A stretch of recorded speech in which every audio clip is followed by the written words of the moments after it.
That was in 1959-60. In those days, I played for Southampton. I played for them for 4 or 5 years. And I must say, in those days, they were an incredibly good side. But then I was approached by Mr. Don Owen, and he put a deal to me that was very difficult to refuse, quite honestly. And I came over, there was friends I knew from school over there anyway. So I crossed the road and yes, never looked back.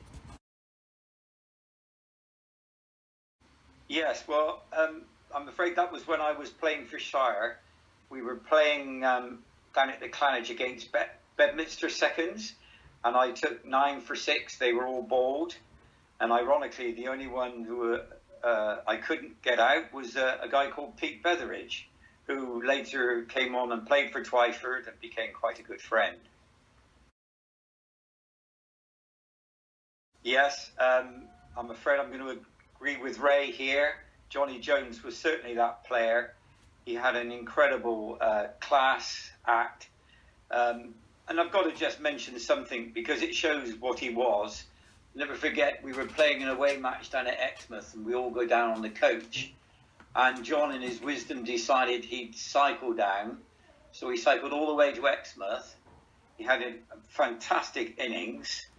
And then the next day, he cycled back to Weston, where our first team were playing Belvedere Weston, which was an important match. I think it went on to help us win the league. And would you believe John Jones got 100 not out? Great player. Yes, definitely Vernon Pope in all ways. He was a great all-rounder. He could keep wicket, he could bowl. Bit of a dispute, we used to have a laugh about this right to the end with Vernon, because I used to bowl on a hot sunny day, 10 or 15 overs, managed to keep the runs down quite well, and then on would come Mr. Pope throwing it up in the air, and they would just fall down, and yeah, so, but he was a great player, but I couldn't help but have a laugh with him about it. Well, first of all, there was a fantastic day. We had a stretch limo arranged to go to Lord's to watch Gloucester in the final. It was a fantastic day out. Gloucester won. And then we went in to a pub to see Sally Holmes getting a gold. So that was an incredible experience. And then we set off to Twyford House, who on our way we realised that they'd also won and we'd won the league. So when we got to the clubhouse, it was absolutely manic in there. Yeah, that was an incredible day. One of the funny things that happened was we were playing Thornbury away, and Dave Urge, a very good friend of mine, we just finished the game, and as always, our families were with us, and he came up to me. He was always a very casual guy. He said, guess what? He said, I've got a date with this lady. He said, and I can't go like this. I said, I'll tell you what, Dave, I wouldn't do it for many people, but I'll do it for you. I'll give you my kit and you can give me yours.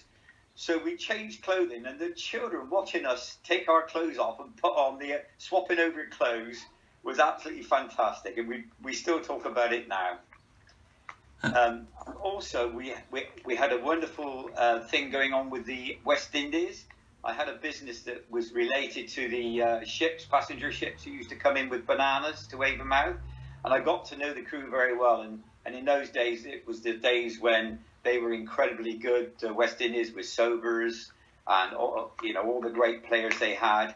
So I invited them up to our ground to play a game of cricket. Well, we hit a 4, and this guy went chasing in over the boundary trying to stop it, and ended up going into the stingers.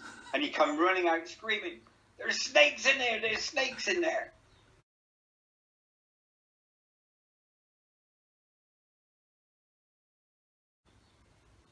Why Twyford? Well, we have just become on such a high at this moment in time in 1920. Here we are. We've got Chris Taylor, the captain of Gloucester, playing for us, captaining us. We've got a new clubhouse. We've got an amazing committee. absolutely incredible, led by the amazing Gary Ball. And to be fair, I am so proud to be the president right now, and I can't wait to meet up with everybody again.